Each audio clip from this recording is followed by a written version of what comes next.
pan sok aya salat sunah. Kan berarti mah dua kali ada teh sok salat sunah. Lain teu bisa orang kayak gitu gampang bagi dua orang. Cuma boleh tidak gitu aja. Kenapa? Karena itulah hakikat ibadah.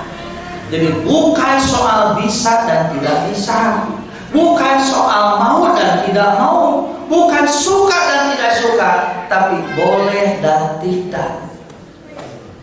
Ari boleh dan tidak mau berarti ada aturan.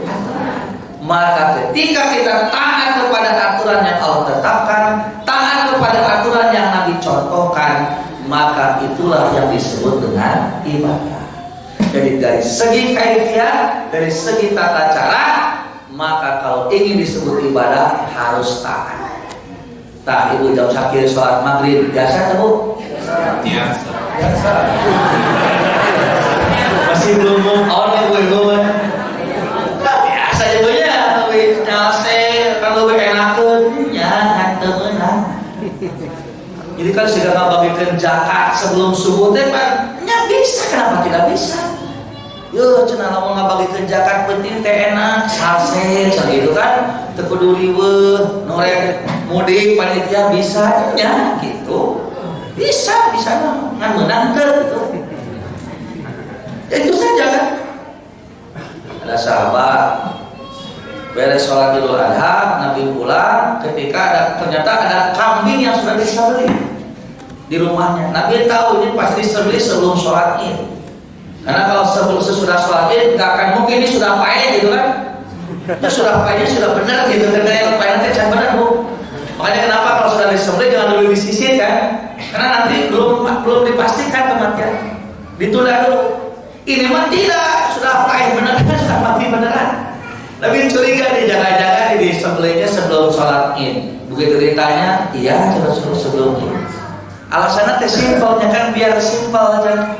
Kan sarua wae sebelum sholat Id dipuncit, sesudah sholat Id disembelih. Apa bedanya? Kan gitunya banyak. Karena ternyata begitu yang membagikan zakat malam juga apa bedanya?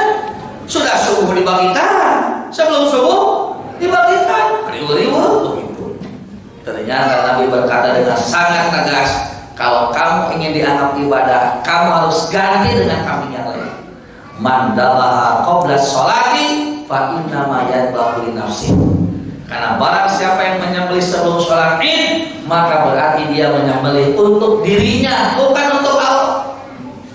Bukan penyembelihan ibadah gitu mah, tapi penyembelihan kata mah yang masak sate, hayang boleh tidak ada hubungan dengan ibadah. Wa badawa ba'da sholati faqad tamma nusukuhu. Tapi barang siapa yang menyembelih setelah sholat Id, maka sempurna penyembelihannya, sempurna ibadah nusuknya, ibadah yang berkaitan dengan penyembelihan. Tuh padahal kan kalau kita lihat apa bedanya disembelih sebelum dengan sesudah? Kan sama-sama disembelih. Malah lebih praktis kan? Bencin reos salat heula keunang terus apa sih bener. Beres salat kan tinggal sisitan. Cek ukuran logika dan perasaan. Tapi lagi-lagi ibadah bukan soal itu, tapi soal ketaatan. Maka akhirnya sahabat tadi, ya Rasulullah, saya masih punya cenah kambing, tapi masih anaknya, masih masih belum cukup. Kata Nabi, kalau begitu sembelih untuk kamu, tapi tidak berlaku untuk yang lainnya. Buat kamu boleh, tapi yang lainnya nanti ke depan nggak bisa. Kenapa? Itulah ibadah. Nah, timbul pertanyaan, apakah cukup ibadah dengan taat saja? Tidak. Ternyata ada sisi lain yang harus kita perhatikan. Apa? Dari sisi niatnya. Tadi mah kaifiah, tata caranya harus taat kepada contoh Rasulullah, taat kepada Allah.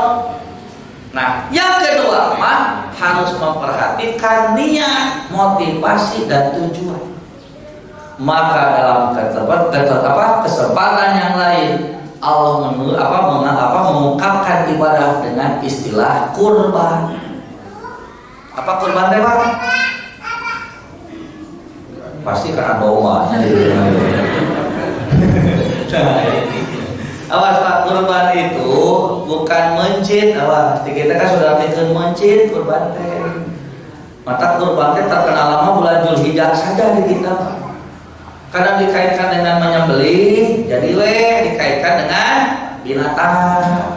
Kalau tidak sapi, kambing. Kalau dikaitkan dengan kambing dan sapi, akhirnya apa?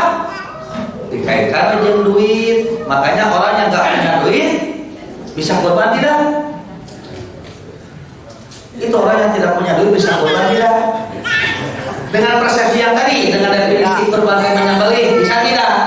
Tidak kan? Makanya waktu ditanya, Bapak mau kurban? Mau aja sana tahun yang mana tuh bawa duit?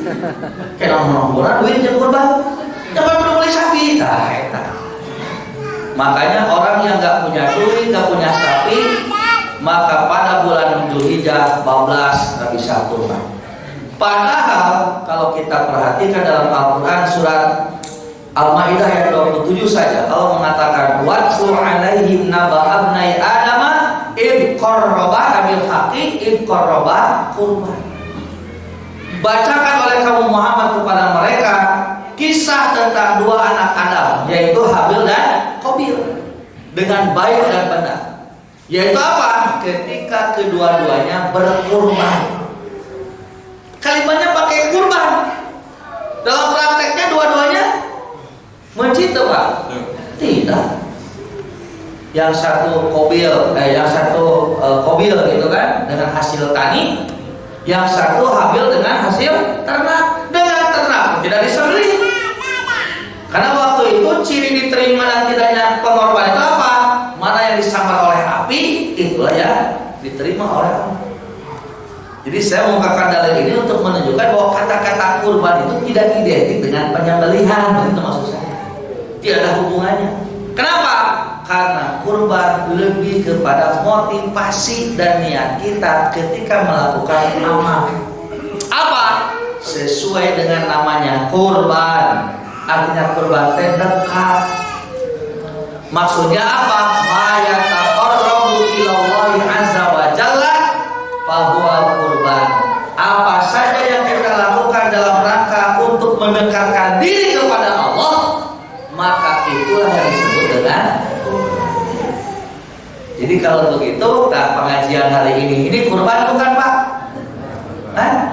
Ini pengajian hari ini duka. Sogeer. Ya sogeer, emang Bapak kayaknya karena Allah? Duka kan? Ya kan orang ngaji teh pasti karena Allah, Bu. Nggak tahu kan? Kan orang datang ke sini niatnya belum tentu sama. Ya kan? Aya nu tujuanna dengan ilmu aya. Ada ini yang mendekatkan kepada Allah, ada. Aya nu lieur ku incu wae aya. Karena di imam saya bisa sare. Kagak mau incu mending ngaji, cenah ngaji. Kakak keke, wah, sare. Di imam di gugul ku incu, mata nanti lagi sengaja deh. Hayang sare aya. Ayo hayang naon hayang ngobrol, karena kan hese ketemu kalau di rumah mah, kalau di masjid pasti ketemu. Mata begitu datang ngobrol. Makanya jangan GR dulu, tergantung apa yang menjadi niat Bapak dan Ibu datang ke sini. Kalau tujuan ke sini untuk mendekatkan diri kepada Allah, itulah kurban. Makanya yang waktu Zulhijjah tidak ikut menyembelih, tapi ikut membantu, ikut mangmotongkeun, mangnyisikeun,